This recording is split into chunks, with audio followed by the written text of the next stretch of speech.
And this is cool in the context of the story that we get to see that Billy is, really taking this level and badass.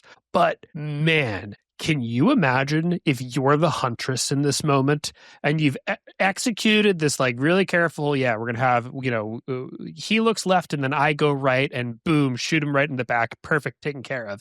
And you've never even heard of the alphas. You have no idea there's werewolves in Chicago. You're just taking out this one wizard and this random kid next to him turns into an attack dog. And Mid-leap he does. I mean, the thing that caught me the first time I reread this was she's supposed to be some kind of big shot assassin. How does she not get a shot on Billy? He's just basically a normal physical creature.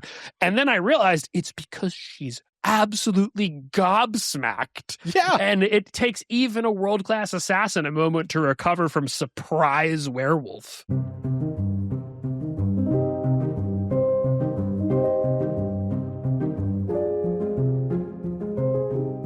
Welcome one, welcome all, welcome to Recorded Neutral Territory, where the spoilers go all the way through 12 months. I'm Adam, and joining me, as always, it's a herpetologist about to break into the big time. It's Brian O'Reilly. What's that? Raining toads? By the hundreds? By God, this could make the cover of the Journal of Herpetology! This is just what I need to finally wipe the smug smile off Dr. Gillette's face. And then Chrissy will like me! Let's not get ahead of ourselves. All right, ladies and gentlemen, we are finally stepping foot into Summer Night. This is one of my favorite books, and I'm so excited to get started here, Brian. We are on chapter 1, where Harry and Billy are about to investigate a rain of toads. It rained toads the day the White Council came to town. That is a classic of the genre. I think, yeah, it's really good. And I wanted to sort of compare it to the other ones that we've seen so far. So I went back, and honestly, if I were to rank them, I think they ascend in quality until we get to number 4. So on Stormfront, you have, I heard the mailman approach my office door half an hour earlier than usual. That's, okay, interesting. And we did spend 10 minutes talking about it.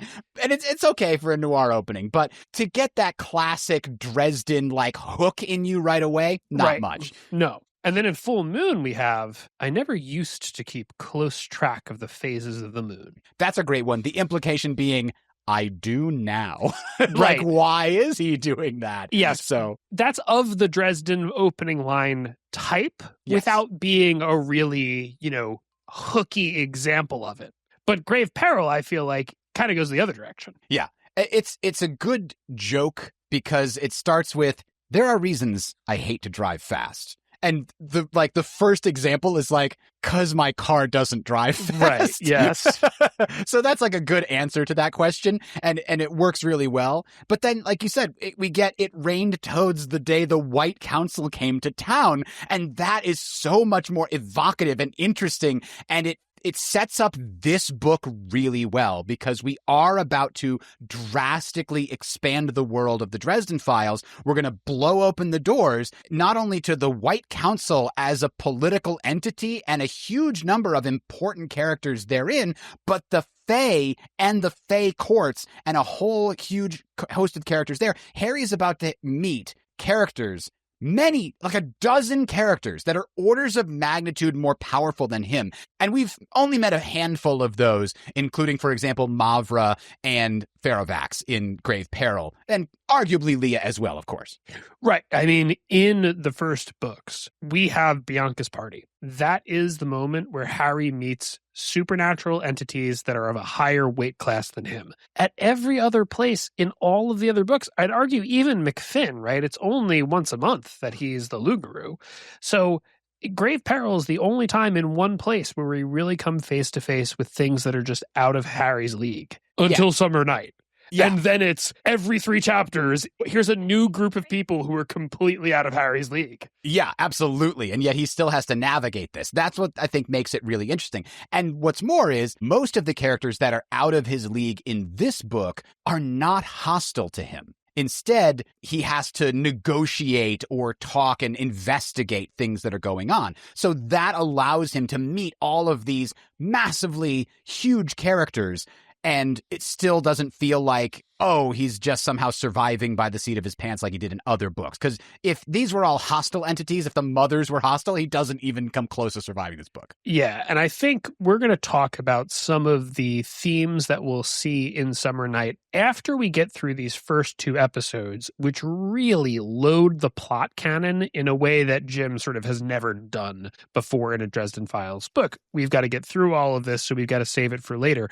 But one of the themes that I think Jim plays with here, and I don't know, maybe it's not a theme, maybe it's just a world building element, is in this expansion of the world, Jim is really careful to give you a reason to believe this guy can survive, even though he already knows that he's got to let the power ratchet up very gradually or he'll lose you. So the difference in Dresden from Grave Peril to Summer Night isn't that big, even though he's in a whole other league. And Jim has to be really clever to navigate that. And he absolutely nails it, as we'll talk about in many moments in this book, including in this first chapter, or in this first set of chapters, where it is eventually Dresden's cleverness that sets him on the path to his destiny. Yes, absolutely. But his cleverness fails him a little bit in this first chapter because Jim immediately would give sharp-eyed readers an important clue. We have this description of other people in the park, including an old lady with a shopping cart and a long coat tottering around the park. It wasn't yet noon, and my sweats and t-shirt were too hot for the weather, unquote. Now, Brian, why is she wearing a heavy, long coat when it's that hot outside? That's an obvious tell, but Harry doesn't spot it. I think it's probably because he's a little distracted. It's definitely because he's a little distracted, and we get a lot of information about that before we even see that old lady, but really good job of Jim showing us a couple things. First, that Harry is distracted and, he's not noticing his surroundings the way that we would hope this guy who walks crime scenes and listens and is sort of, the wise would. But looking back on it, man, can you imagine Harry after a few years of being at war with the Red Court? Like, an old lady wearing a long coat. I mean, he's shaking down a 70-year-old to see if she's got a shotgun up her sleeve, right? We get to see that harsh juxtaposition, but we also get to see that harsh juxtaposition in how Harry is treating Billy in the first place.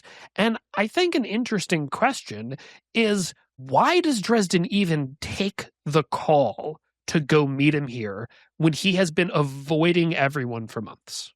I think it has to be what he tells Billy later in this chapter, that a reign of toads could mean serious badness. Like, it means something's really messed up, and he knows the White Council's coming to town and he needs more information. So he comes here hoping to find out that this is some weird illusion and that these are never toads and they're going to turn into ectoplasm. And when he finds out that they're real because one crapped in his hand, he has to tell Billy, like, stuff's getting real bad then. So I think that's the reason that he comes out here. I think almost very few other reasons would have gotten him to come all the way out here.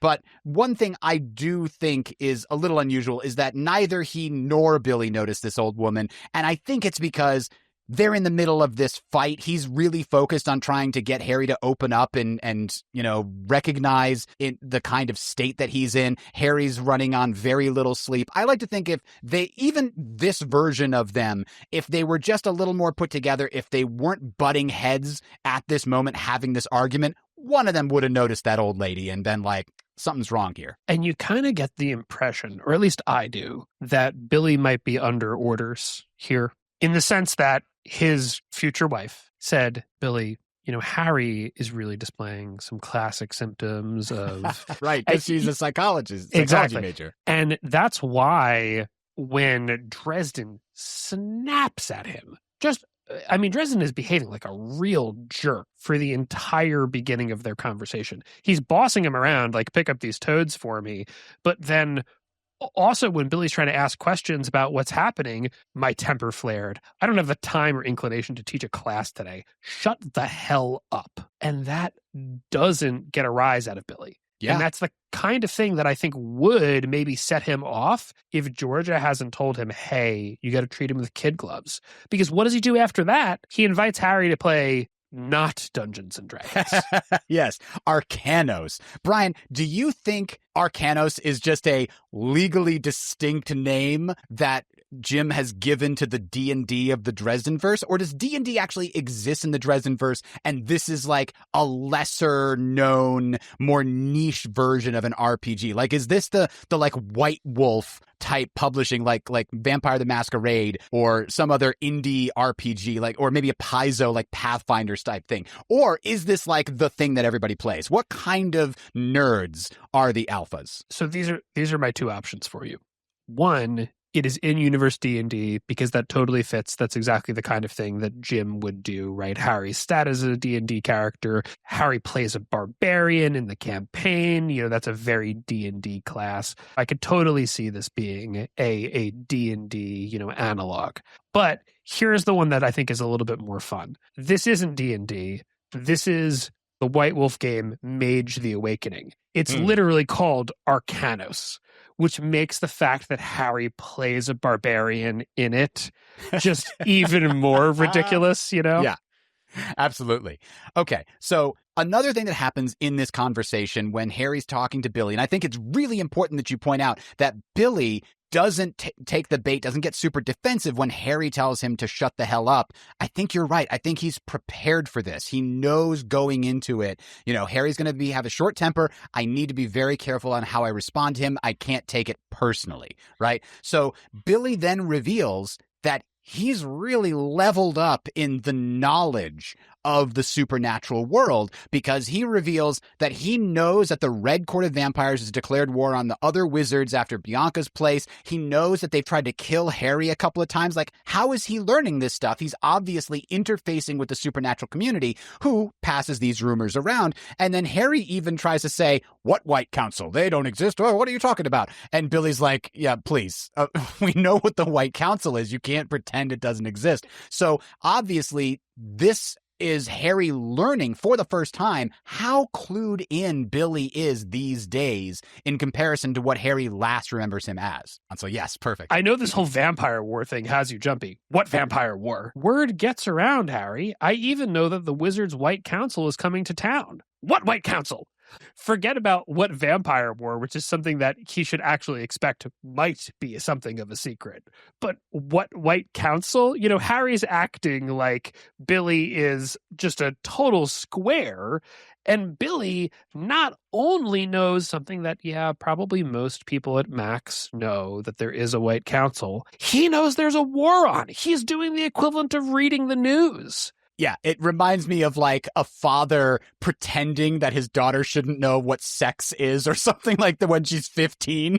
Like, you don't know what that is. That's nothing. You're never supposed to know that. You know, this is like that's what it feels like. He's obviously knows what it is, Harry. You don't have to pretend anymore. The game is up. So we get that, and then we get what is a very important, I think, lesson of this book, that everyone needs help sometimes. That's literally, Billy says that word for word. And that's the lesson that one of the lessons that Harry has to learn during this book. He needs to let the alphas help him. He needs to let Murphy help him. And he needs to let Elaine help him at opportune times. And he needs to let the Fae, the little people, help him in the very end. And Meryl and Fix and all those people have to help him too. So without them, he doesn't make it through this book. So by the end, he does accept that lesson, and we see him walking into the Arcanos game at the very end of this book. So I think it's important that it's stated right up front, hey, Harry is avoiding people and trying to shut them out of his life, and this is the lesson he has to learn. And Jim puts it right in Billy's mouth. Right.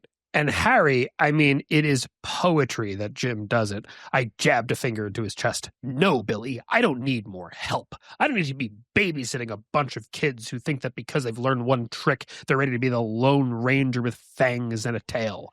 I reached down and snatched up a toad, jerking the cloth bag from Billy's hands on the way back up. I don't need you. Naturally, the hit went down right then. Yeah. And that is Jim, I feel like, telling you Dresden here is wrong. I want you to know that Dresden is wrong. This is him being irrational. It's a reaction, of course, to losing Susan at the end of Grave Peril. I don't want any to be close to anyone so I don't lose them. I don't want to feel like it's my fault that anyone's hurt by the supernatural. I don't need anyone. I'm supposed to help people, not get people hurt. And this is him reacting angrily against that, right? But Jim is immediately telling us not only is that wrong, everybody needs help sometimes, but also Harry isn't even getting people out of harm's way with this attitude because he can't interact with no one. And if this is how he's going to be, then every time he does interact with somebody, it's going to be dangerous for them. Yeah, that's really what it comes down to. He needs to interact with people, so he might as well make them allies and bring them onto his team, because that's the best way to keep them safe, is to arm them with the knowledge they need. And that's, of course, one of the lessons that he's slowly been learning over the last couple of books. And he'll put that to use in this book when he brings Murphy on to help him right away at the beginning of this. So one of the other things that happens here, Brian, is that Billy reveals that he dropped by Harry's office, checked his messages, and a Miss Somerset was trying to reach him. And Billy takes the initiative and sets up an appointment for Harry. And Harry's response is, quote, "I felt my temper rising again. You did what?" unquote. So to me, that suggests this is probably the first time Billy's done something like this. Why has Billy chosen this moment to help get Harry hooked up with a client who turns out to be Mab? If Billy doesn't do this, Harry never gets the client, and so he never has this adventure. Did Mab put her finger on the scales somehow and convince him to go and help Harry? Well, how does that work? So let me play devil's advocate here. Mab has nothing to do with it. It's just happenstance because, and this is why Billy is walking on eggshells right now, the gang has finally decided they need to do something about Harry, right? The school semester is probably like just ended or something. I think they're still in school. I don't remember, but it's the summertime. You know, he's not going out anywhere. They're not seeing him anywhere. He hasn't been to Max in months, and they're just starting to feel like they have to do something. And that's why Billy has kind of gotten cliff notes on how to talk to Harry. That's why they're trying to get him on a case. That's the whole Rain of Toads thing. Let's bring him in, right? Billy doesn't know intrinsically that a Rain of Toads is something you need to contact Dresden about. Okay, but if that doesn't work, you know what? Check his messages. I don't think he's taking any clients. I haven't seen him in his office in 2 months.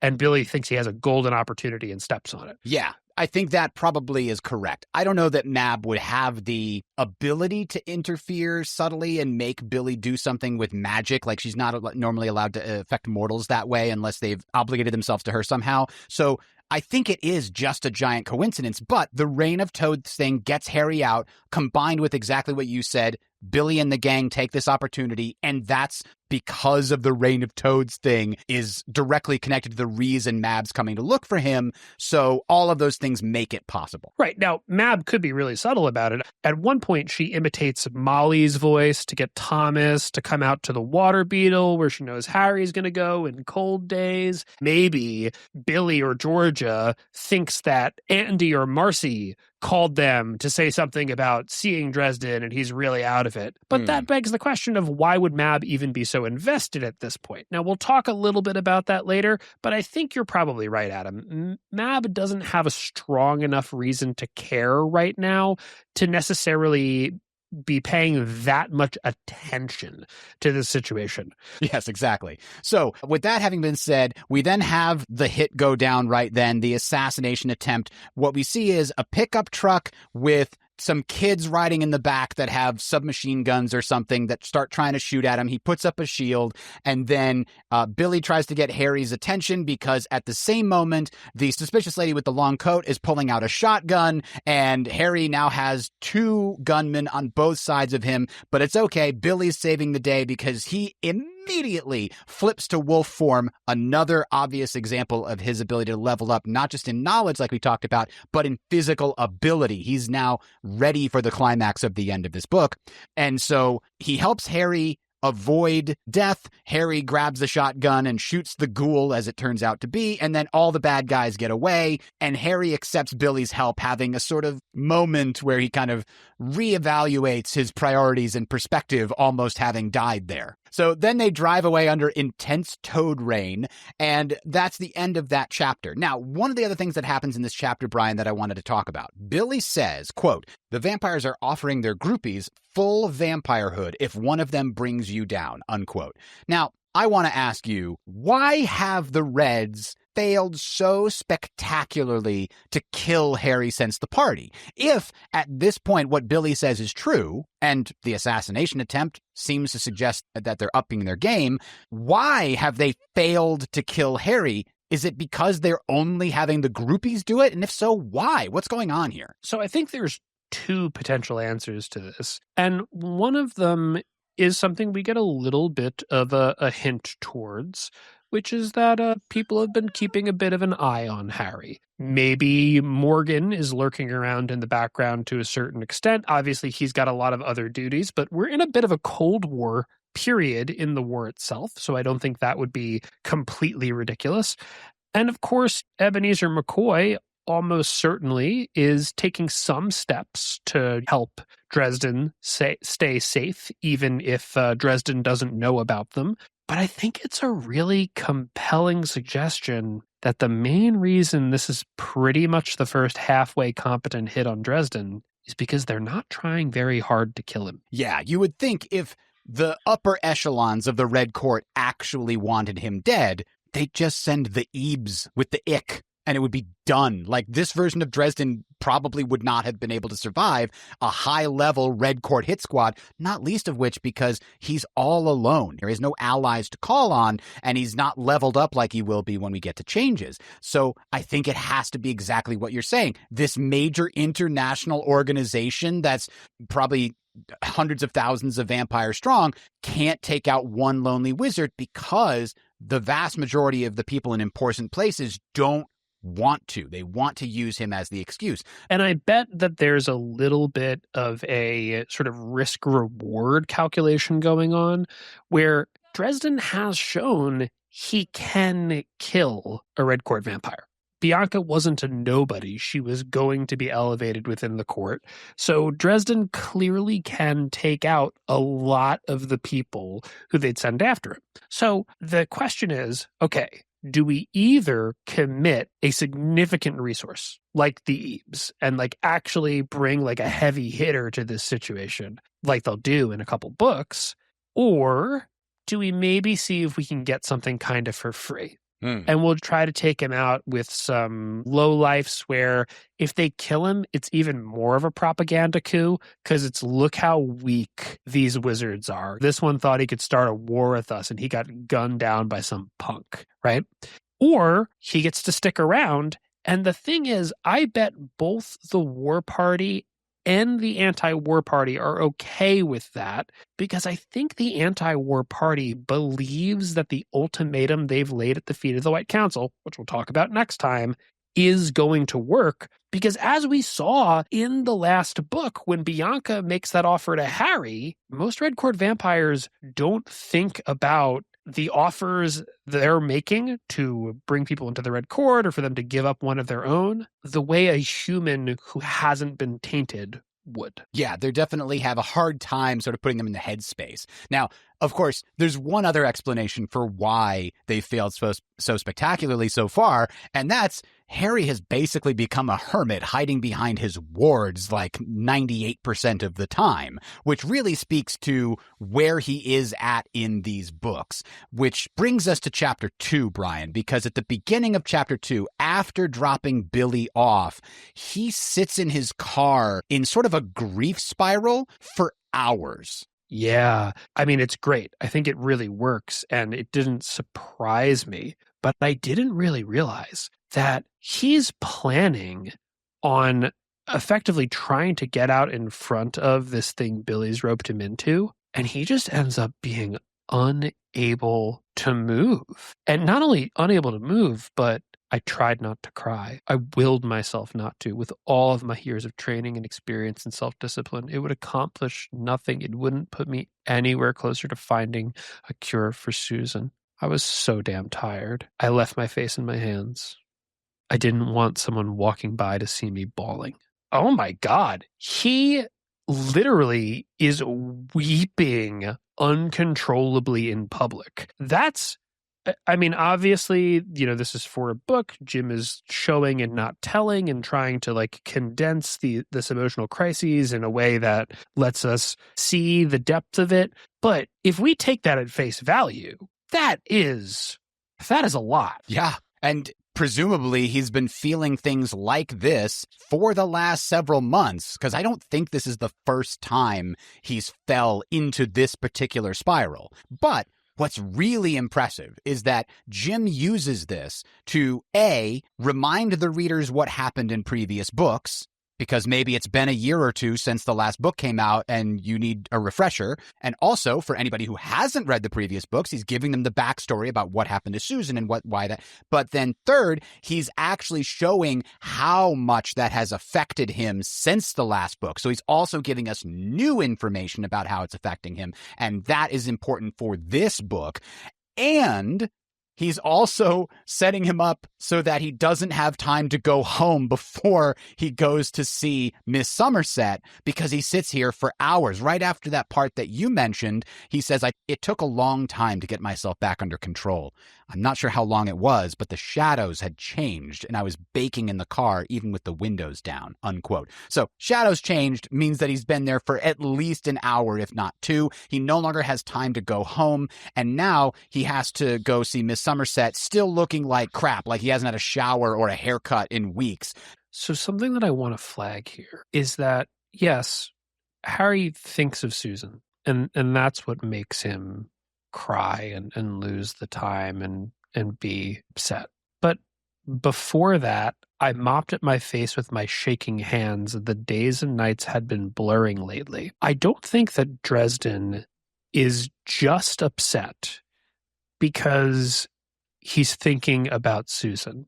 I think it's also because he is now in a place where when something like a hit happens to him, he gets hit with PTSD. He's kind of shell-shocked because he had such a horrible time of it in grave peril that he doesn't want to be in a situation where the monsters can get him again. That's a really good insight. That brings me to my next question, Brian. We get a little bit of his situation in the first chapter. We get a little bit more of it here. How long has he been this much of a wreck? How long has he looked this bad? How long has it been since his last case? I can imagine a situation where right after grave peril, he doesn't spiral this badly because he's convinced himself. He's determined, I'm going to fix this. I'm going to find a solution for Susan, right? It's not, I'm going to reverse all the bad things. I'm going to save the day.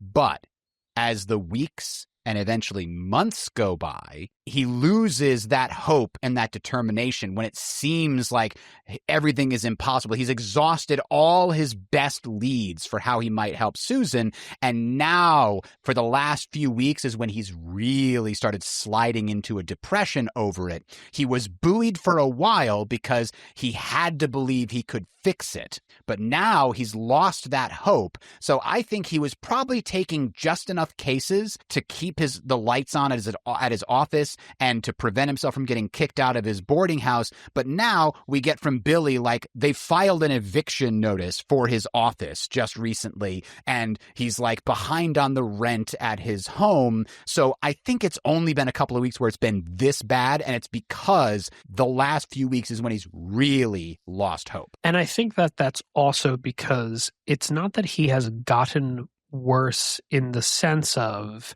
he is, feeling more badly than he did at the beginning. But it is that slowly the good things, the good habits are crumbling, right? So in the beginning, Harry is a guy who works really hard and he's diligent and he's going to fix this and he's going to take cases because he needs to fund his ability to buy the things that he needs to do to keep doing the research. And as he starts to let one thing go. Okay, well, I'm not going to take that case tomorrow. I'm going to stay up and I'm going to try to work this out. And okay, well, I guess that this potion has to be brewed at night. So it's okay if, this week my hours change and I don't get a lot of work. And, well, I'm not really going to go outside today. So I don't really need to take a shower. It's the little sort of moments of permission he's giving himself to slide deeper into it that metastasize into the state that he's in. So Harry isn't necessarily feeling worse, but he is worse. And he has gotten to this point where in the past couple of weeks, it's gotten really dire because he's been in a slow deterioration since Grave Peril. Yeah, and I think the other way to look at that is that after Grave Peril, he was basically in denial. Bob tries to tell him, like, you can't solve this. Like, all these things you're trying, they're not working. I think that there's definitely a little conversation that happens like that at the end of Grave Peril. And I think part of this is, as tragic and despondent as it seems, a little bit of a healing process as well, because he's slowly coming out of his denial and finally starting to accept reality, that he can't reverse what happened to Susan, and that acceptance is the first step towards healing. He's not really started to heal yet, but he can't start to heal until he leaves that level of denial that he was under. So that's kind of what brings us to the meeting with Miss Somerset, and his eyes are like have bags under them. His hair is a mess. He hasn't had a haircut. He hasn't had a shower. He hasn't had a shave in forever. And he's going to meet this prospective client, probably just because he really is desperate for the work. So he's going to go to his office. He's going to meet Miss Somerset, who's already waiting in his office with the door locked. And that is going to be one of his first tip-offs that something's a little unusual here. But my question for you here, Brian, why is Mab appearing in this guise as Miss Somerset? Is this some sort of a test for Harry? I mean, it has to be a test. Mab obviously can't just go around in full Queen of Air and Darkness and get up walking through the streets of Chicago, but she doesn't need to. She could basically be outside Dresden's office building the moment he appears and say, come with me or you're going to be in trouble, because as we will later see, she has a sufficient hold on Dresden to basically make him do what she wants. So appearing in disguise has to be a test. But I think the more interesting thing to figure out is exactly what is Mab testing? Because I think, Adam, if we just think she's testing, is he clever enough? She seems to make it a little bit too easy. Yeah, let's list down all the clues that she provides for Harry. Number one, she's got snow white hair. How many normal mortals do you meet with snow white hair? Very unusual. Beauty that makes men murder friends. So already he's aware that this is a supernatural beauty that is around her, which of course, glamour fairies, that's clearly a connection in his head. Then you've got, she wasn't old and she wasn't young. Again, a fae or even a she trait. She's appearing inside his office through a locked door. That's not something normal mortals do. And she asks to soul gaze him. If nothing else worked as part of this test, she knows that she wouldn't have a soul gaze with him, right? Because she's a supernatural creature. She's not a human. She doesn't have a soul, quote unquote. So he wouldn't be able to soul gaze her. That would be the final tip off that like something's not right here. And so if he's so far gone that he doesn't notice any of these others, then that has to be the one that clues him in. But maybe he fails the test if that's the one that is required. And she dropped Harry a hint before they even met. What does she announce herself as? Miss Somerset. Now there's an obvious reading of that name, Somerset, the end of summer. Oh, she's the Queen of Winter. She's the thing that, comes when summer has set. But also, Somerset is a place. Specifically, Somerset 1M is a county in Cornwall in England, and it is essentially right next door to the places where most of the King Arthur mythos takes place, right? King Arthur is conceived in, the very southwestern tip of Cornwall, and the kingdom of Dumnonia, which is the one that is very often attached to Arthur in lore, is based around Somerset. Merlin is supposed to be from, Somerset. The Mount of Baden is in the area. There are all these Arthurian things related to that county in England. So she's signaling with the name that she is something that is of winter, Somerset, and also that she is something on the scale of Arthurian lore. Like, Mab might actually, in real life, be Miss Somerset, because her actual name might be whatever her first name is, of Somerset, or of whatever the name for the county was in her time. It's where she's from. So the sort of depth of the clues that Mab is laying out here is completely incompatible with Harry not noticing. Especially, I don't think we can mention it enough, Adam. You're completely right. The hair, Jim specifies, not white blonde, not platinum. And then he says, I don't know how her skin managed to look pale beside that hair, but it did. Mm-hmm. That is a level of sort of stark coloration that is completely unknown, even in human dye jobs. Yeah, and we know that the Fae, specifically the She, can absolutely pull off the glamour needed to look like a normal human. Molly does it when she goes home for the first time, right? She makes herself look like she's 30 or whatever, a little bit of older, a little bit of wrinkles when she goes to meet her parents. Of course, Mab could do that too if she wanted to. She's screaming that she's Fae, and probably also that she's at least a member of the She, to Harry. And of course, he does see through it, and his response is probably what the test was about. Not just, when will he figure it out? How many clues do I need to feed him? But what will he do when he does figure it out? And she must love. I'm testing a theory, I said. I kept the gun and my eyes on her and opened another drawer. See, lately, I've been getting nasty visitors, so it's made me do some thinking about what kind of trouble to expect. And I think I've got you pegged. And that's when he rolls a plain iron nail at the Queen of Air and Darkness. Yeah, of course, he doesn't know that she's the Queen of Air and Darkness. He thinks he's got the cards because he's saying, listen, I made a bargain with my godmother. She's not allowed to come at me until next October or whatever. I've got several months going. And so he thinks he's in the right here, that whoever this is, that if they're trying to come collect on Leah's bargain or something, or if this is Leah in disguise or something, that he can tell them to go pound sand because they're not allowed to mess with him.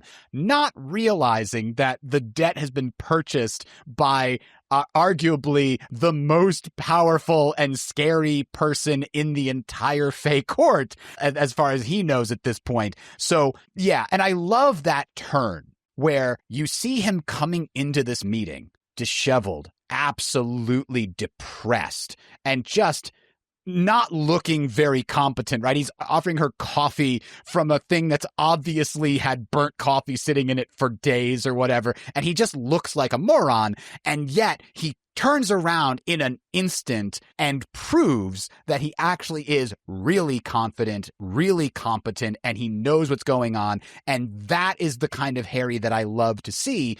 And so in those earlier books, he's on the back foot so much more often. In this book, this one chapter, right away, early on, he turns it around. In the first chapter, he gets attacked by assassins, and he's able to hold them off, and he doesn't do it by sheer luck. He does it by holding a shield, by using his ring, by turning around when Billy gives him the opening and taking advantage of it. Like, he does it through guile and smarts and his abilities. And then here again, his investigative, his mental abilities are being tested, and he clearly proves that he's worthy at this moment. Yeah. One thing that I think must be sort of a saving grace for Mab is that she doesn't know when he figured it out, because clearly his goal is to try to get the drop on whatever she is. Mm-hmm. So the thing that interests her, the thing that makes her say clever, is that he thought not one but two steps ahead. Mm-hmm. Not just, oh, this could be a fairy, but how am I going to get this fairy to stay here long enough for me to draw a gun on it? Mm-hmm. And that is, I think, is what makes Mab actually interested. Because when she drops the act, her voice sounded just as beautiful as it had been before, but it was empty, quiet, haunting, clever. Like that switch, when it's flipped, is Mab needing to sort of actually stop performing for a second so she can realize all the steps that he took. So I think she really was going to walk out the door on Dresden, and he so thoroughly changes her opinion that even when he pisses her off, she's not willing to completely give up on him. Yeah, in fact, the fact that he's impertinent and like willing to stand up to her is one of the qualities she actually likes in him. It's one of the reasons she wants him as her knight throughout like half the series. But at this moment, I think exactly what you said, his performance here about not just the fact that he noticed who and what she was, but also how he responded to it is what makes her decide to gamble upon him, as it were. But at this moment, when she says, "I have chosen you to be my emissary, my agent," we get this line, quote, "I laughed at her." That made something else come into those perfect pale features. Anger. Anger, cold and terrible, flashed in her eyes and all but froze the laugh in my throat, unquote. That, I think, is the moment she decides, in order to prove who I am and that I have the power over him, I'm going to make it painful. He laughed at me. Yes, and that's something that she would later not necessarily respect, but at least expect out of Harry in a way that, like you said, she approves of that level of defiance. But here, with the way he looks right now, she feels like you need to know when to be courteous, buddy. You don't know what you're messing with, and you're a little too cocky, and I need to take you down a peg. Exactly right. To be fair, though, if Harry did know who she was, I don't think he would have dared laugh at her in this moment. Well, that might also be a point he lost, because yes, of course, this is a fairy, but get 3 steps ahead, Dresden. If this is one of the she who's come to visit you and has made it obvious enough for you to figure it out, do you really think they're that afraid of you? But Adam, that doesn't explain why she went to Dresden in the first place. Yeah, no, that's a really interesting question. Why is Mab choosing to go to Harry, presumably as her first option, right? Ronald Rule was killed fairly recently. I doubt she went through a string of other people and he's like her C or D choice. I think she came straight to him. And I was trying to ask myself, well, what does she know about him at this point? And as I built that list, Brian, it became really obvious why she might go to see him. Well, she knows everything Leah knows, which means she knows that he defeated a walker from the outside. He's defeated an outsider already. Okay, maybe defeated, maybe got away from. I would call him defeated, but anyway, he at very least survived a walker, which has to be an impressive achievement, especially for having done it so young. He defeated Justin, who was probably, we assume at this point, connected with the Black Council, maybe with Nemesis. He defeated Victor Sells, which we know on retrospect was also connected to the Black Council / Nemesis. He defeated the FBI Wolfpack, which we also know was somehow connected to the Black Council / Nemesis. And from her own mouth, quote, she watched him, quote, stalemate his godmother autumn last, unquote. So she knows all of that, as well as the fact that he defeated Bianca, who, again, someone that we know that is tied to either the Black Council and or Nemesis. So he has already been fighting her enemies without even necessarily knowing it. And she may not know all of these things. Maybe she doesn't know that Victor Sells was influenced by it. Maybe she didn't know about the FBI. But I'm thinking she probably knows about at least some of them. Certainly the Walker. And maybe that's enough to make him interesting to her. And I think that's a lot of really good points. But it led me to sort of ponder something else. Yeah, sure.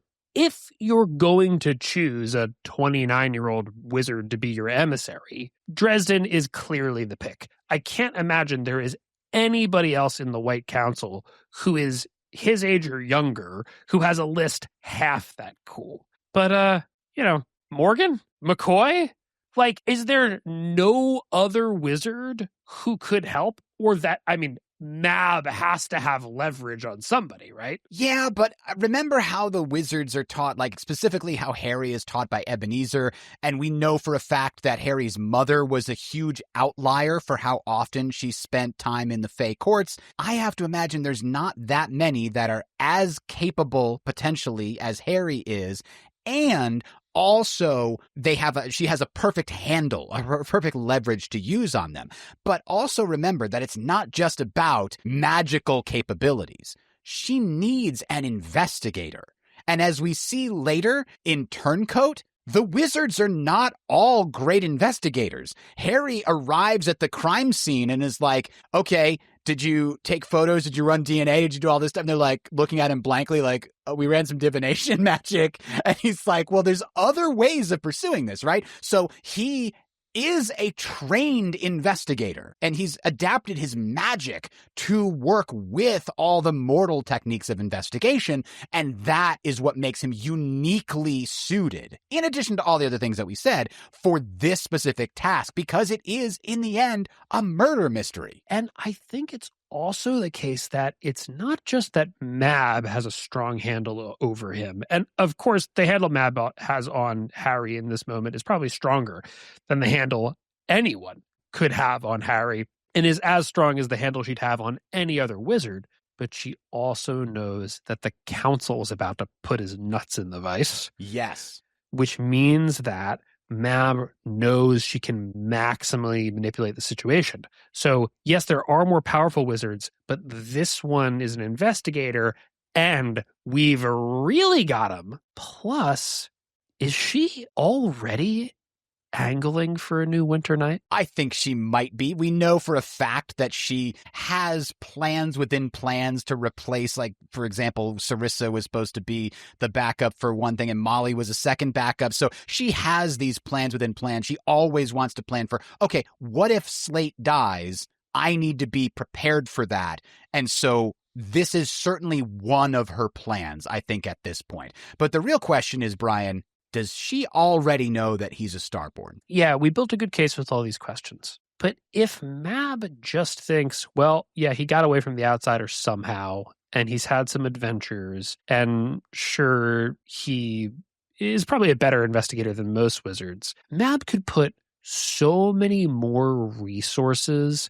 into figuring this out than just Harry Dresden, and she doesn't. And I think the only way that makes sense, right? Not selecting Harry as the Winter Emissary, that might be a logical choice, but making this a test of Harry alone, I think that only makes sense if Mab is looking ahead and trying to figure out, okay, is this going to be the Starborn horse I back? Yeah, that makes sense too. She calls it a gamble, and it really is a big gamble, because look what almost happens at the end of this book. I mean, the Winter and Summer Courts are going to war. If Aurora succeeds in sacrificing the Summer Mantle to Winter, then she's completely unbalancing the courts. Like, it would be absolute chaos. So she needs to pick an emissary that is going to get things done. And maybe she doesn't know how deep the treachery goes on both sides of this.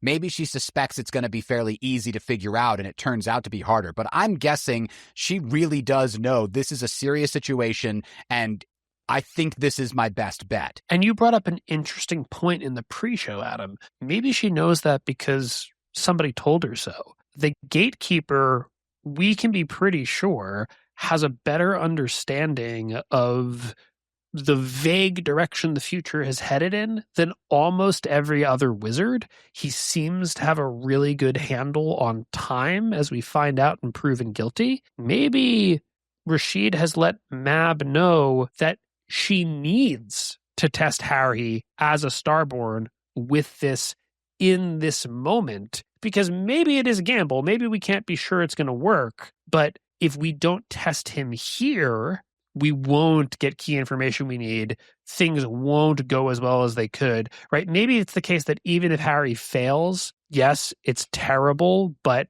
it's not something that's going to end with the world being conquered by the outsiders. It's just going to be awful.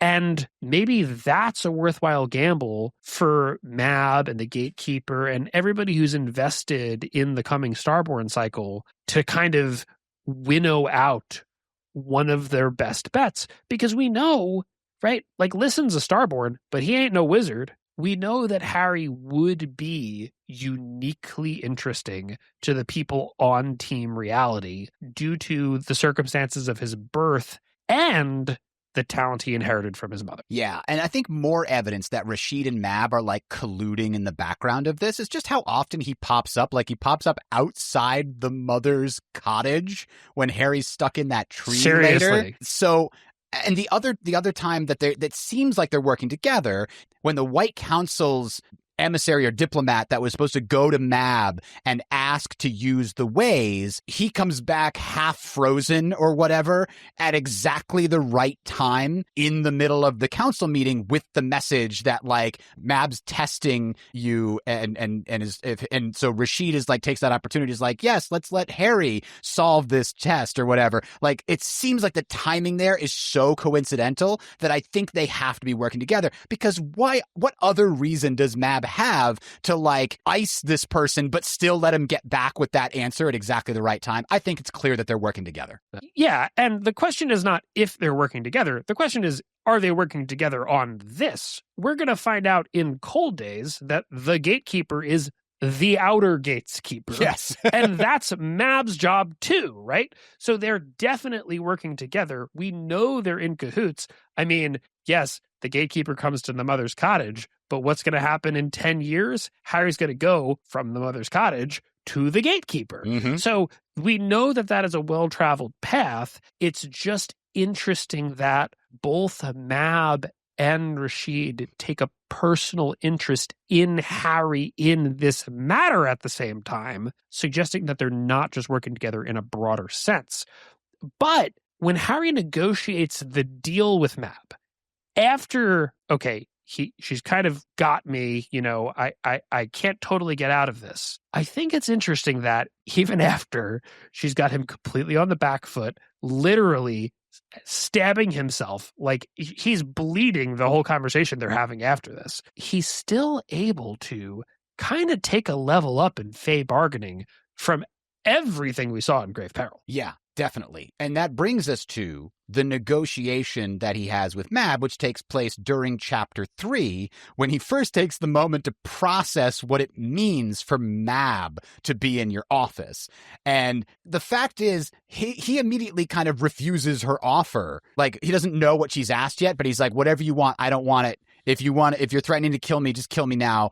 And it's actually a really smart move, because A, he already knows if you get in deeper with the fairies, it just gets worse. So it's like, I'd rather die than get even more over a barrel. Like, I still don't know what I'm going to do about Leah in the first place. So this is it. But the other thing is, he's in a much stronger bargaining position than he knows. He can get more out of this. She's desperate enough to offer him what is a pretty good deal. Now, she, of course, is the queen of the Winter Fae. She's going to find a way to slip a loophole in there, and Harry's not going to notice it, and that's exactly what happens.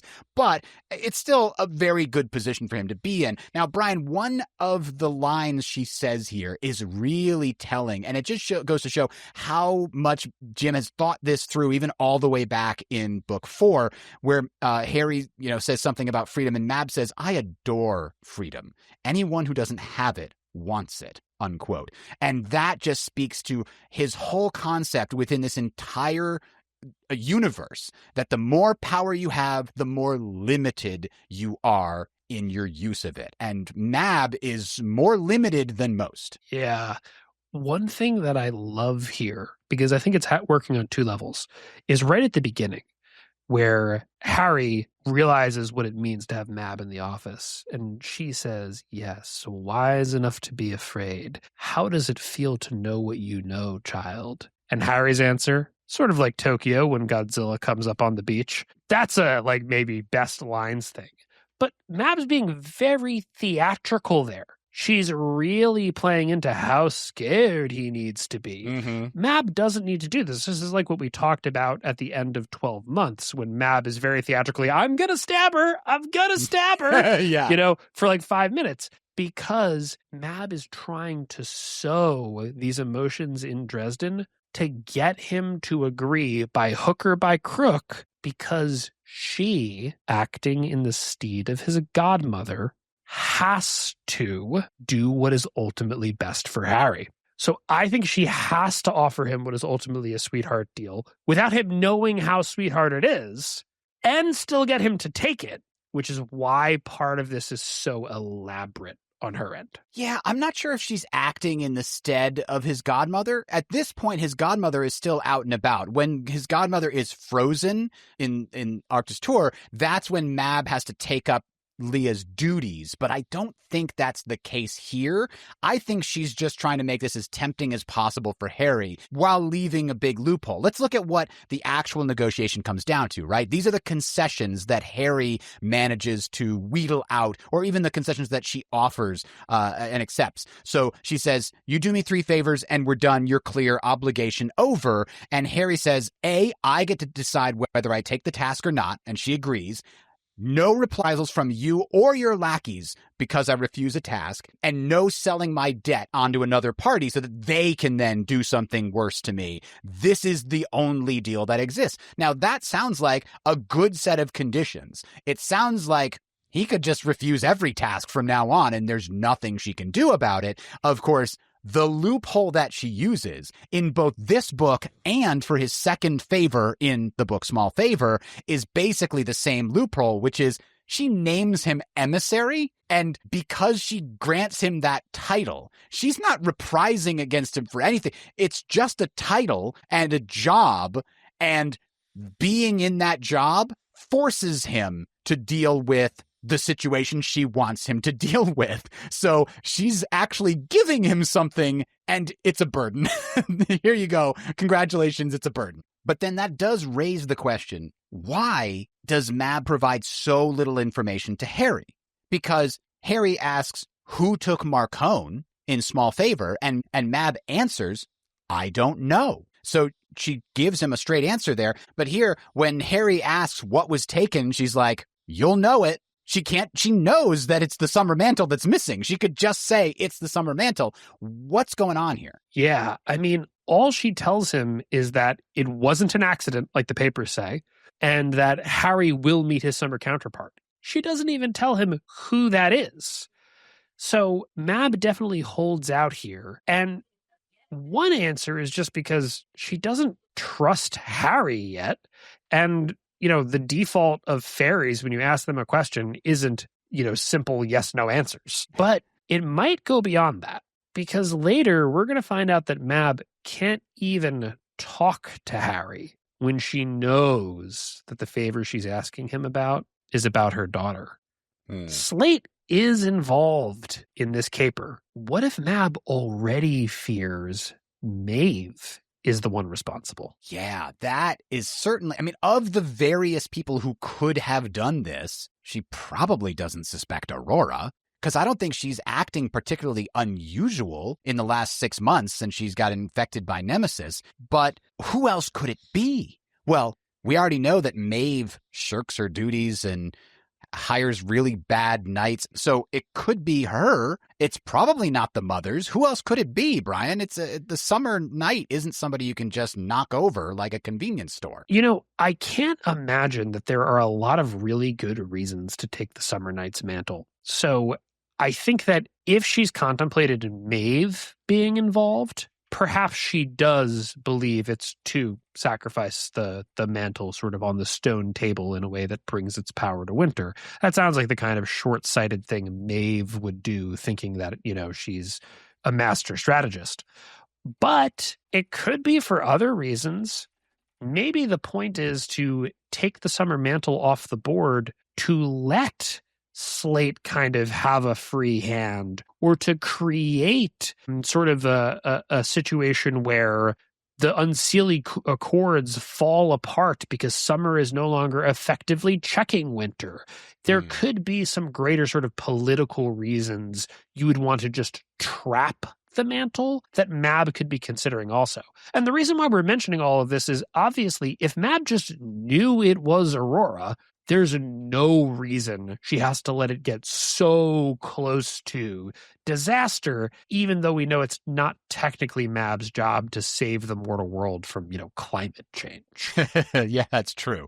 But she also doesn't have a lot of power in this, right? In this dispute between the two courts, she's not really allowed to act. That's why they pick emissaries to act on their behalf in this particular case.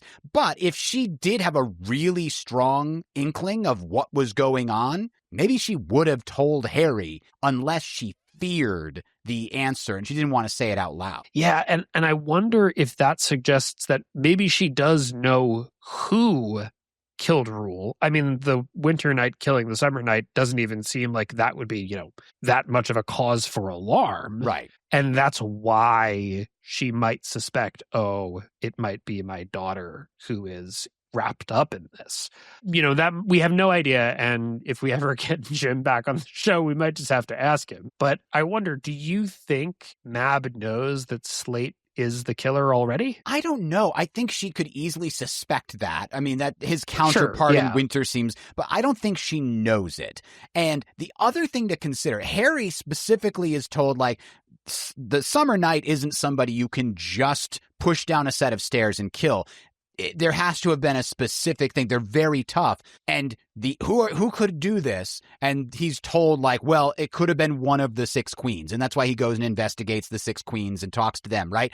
But couldn't it have been somebody outside of Fairy? Could it have been an outsider that somehow got summoned into the world? Could it have been one of the Denarians or some other major supernatural entity? Could it have been the Red Court did something weird to get him killed? It feels like they never really consider that possibility. And I think it's probably because of the way the Summer Knight's mantle just disappears after his death. I think there's no way someone outside of the Fairy Queens and the courts could have done that, which really narrows the suspect pool, which is what makes this so thorny for her in the first place. And you bring up a really good point, Adam, because, Mab, let's say, doesn't know who it is, and it's got to be somebody with, a lot of knowledge of the courts, but couldn't that be certain wizards under the influence of Nemesis?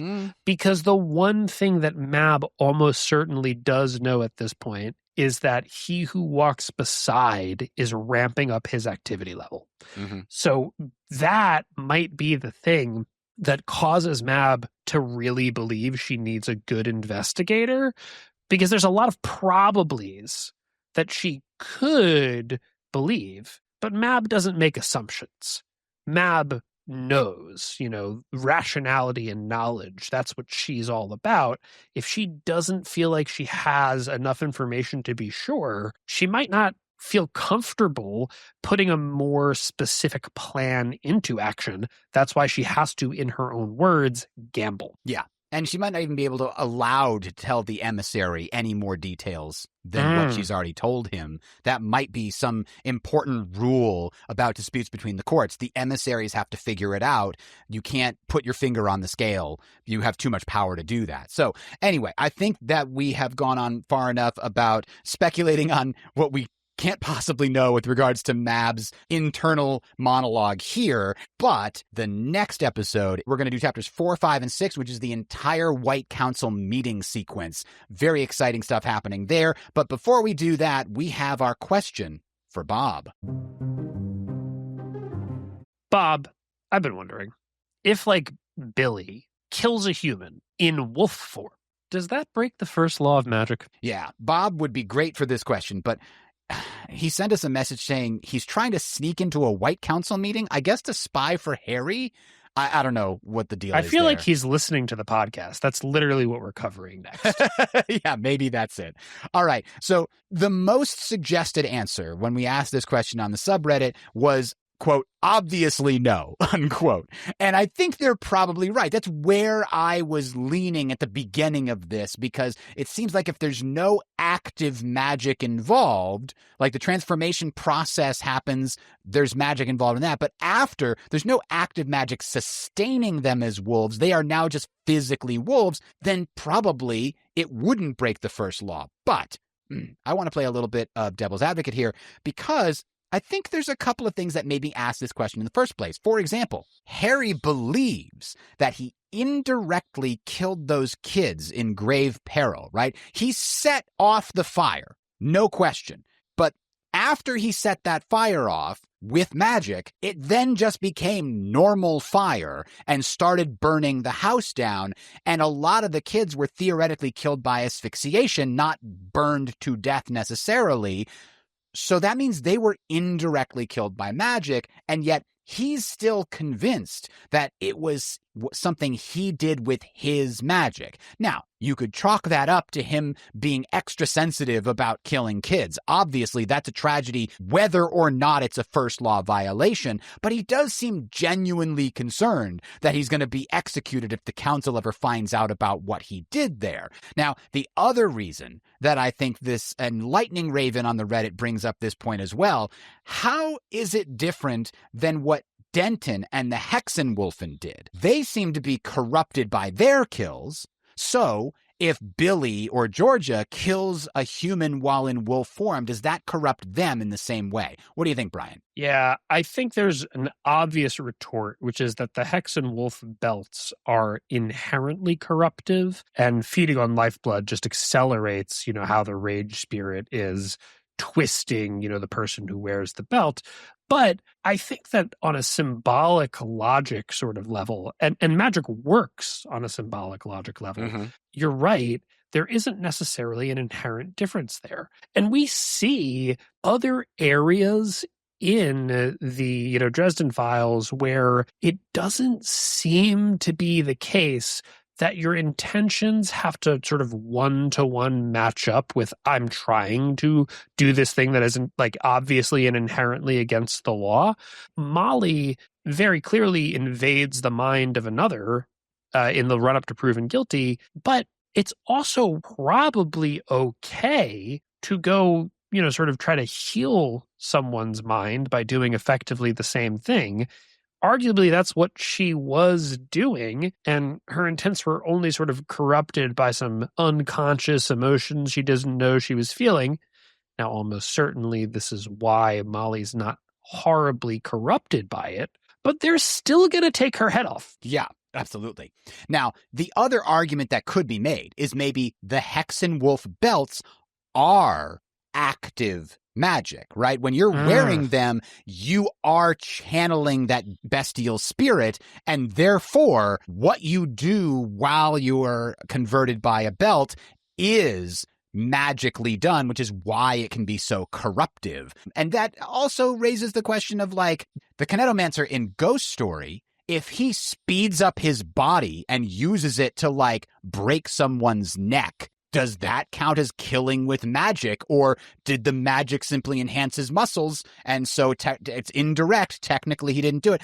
Again, if we just go by the laws, Brian, I think maybe the answer is no. But my guess is, regardless of whether it is a violation, it seems like the council would prefer to just be better safe than sorry. Yeah, it's interesting because Aristides, the leader of, sort of Fix's gang, I suppose, in Ghost Story, seems to maybe in part be using kinetomancy because he could get away with killing somebody with it. But I don't know if he's necessarily right about that. It seems like the wardens would absolutely stamp out somebody like that using that as an excuse if they thought they had to. Yeah, No Economics puts it thusly: they are more inclined to behead first and ask questions later. Yeah, so maybe it is a little bit more about, sort of what's convenient for law enforcement. When a warden kills a warlock in the lines of duty, I mean, even if they use their sword, that's enchanted. Yeah, but the enchantment isn't what kills them, which is, I think it's why they all use swords, right? Or guns in the case of Wild Bill, because if you can murder somebody with a mundane means, then you aren't corrupted. You haven't broken the first law. In fact, Introvert Crew brings the receipts to that particular discussion because he found a word of Jim where the question was referring to Kemmler, how all the wardens got together to murder Kemmler multiple times, but then it eventually took. And the question was, Well, those wardens, they murdered with magic. They broke the laws. Aren't they all tainted? And Jim's response was, quote, technically, they didn't actually kill him with magic. They rendered him helpless with magic and then found other ways to execute him. Swords are the usual. For Kemmler, they also use guns, axes, shovels, ropes, a flamethrower, and a number of other extremes. It's a semantic difference in some ways, but an important technical distinction in others, unquote. So there, Jim seems to be splitting the hair between direct and indirect magic, suggesting that indirect magic, like potentially kinetomancy, and more probably Billy killing in werewolf form, wouldn't be tainted and wouldn't necessarily be an official first law violation, no matter how the council actually treats it. And we know actually from Day Off, when Kirby and Andy get psychic mites from the Never Never, that the alphas are augmenting their mass with ectoplasmic matter from the Never Never, which suggests that when they are actually killing, they're doing so with a magical construct. That makes it sound like it might be direct magic. Yeah, that could easily be the case too. Which is why it's a good reason they haven't killed humans while in wolf form. In fact, they try very hard not to kill anyone because that's the kind of people they are. But we just thought it would be a fun hypothetical question, and it was really inspired by what Billy does to the ghoul in the first chapter of this book, where I asked myself, okay, what if to try to defend Harry he winds up killing this person and it wasn't a ghoul? What happens? And it led me off this whole spiral. So ultimately, this is one I'd love to ask Jim to see if he has an answer to it. Yeah, and I think Lightning Raven makes a really good point, which is there's lots of good arguments here against this being magical killing that would work if the White Council was a normal governing body with well-defined and sensible rules. And I think this is an important question to ask because it might be the case that even if this is not corrupting and it's not really breaking the first law, this still might be something that on a technicality the White Council could come after you for, which actually creates, and this thought exercise is a good example of it, it creates the kind of, space we need to ask questions like, well, okay, if the servitors are human enough for Harry killing them to get him kicked out of the council, why isn't that corrupting him? Well, maybe because the laws are not really interpreted within their spirit. They're interpreted by the wardens, who are people with, what we call in law, they're legal realists. They want the case to turn out the way they want it to turn out. And that ultimately governs a lot of things, including stuff like the laws against necromancy, the laws against messing with other people's minds, that really there is more play in the joints than the wardens allow there to be, but they constantly err on the side of caution, which gives us an overly restrictive understanding of the laws. Yeah, so I think that's about as far as we can go here without getting a direct answer from Jim himself. But our question for next week, what would your excuse be for not showing up to the White Council's meeting? Because we get a couple of really good bangers in the next set of chapters. Yes, we're going to talk about that research trip to the Yucatan in particular, but I want to know if you guys can come up with something even better. Yeah, I don't want to go to the council meeting. I need a good excuse. Pyramid sitting. Yeah, sorry, I can't do it. I'm pyramid sitting or living under the polar ice cap. What is your excuse? Send us an email, mac@rnt.fm, or reply to our thread on Reddit. We'll see you next week. Thanks for listening. Please direct any questions or topic suggestions to mac@rnt.fm. That's mac@rnt.fm. Recorded Neutral Territory is licensed under Creative Commons Attribution Non-Commercial 4.0.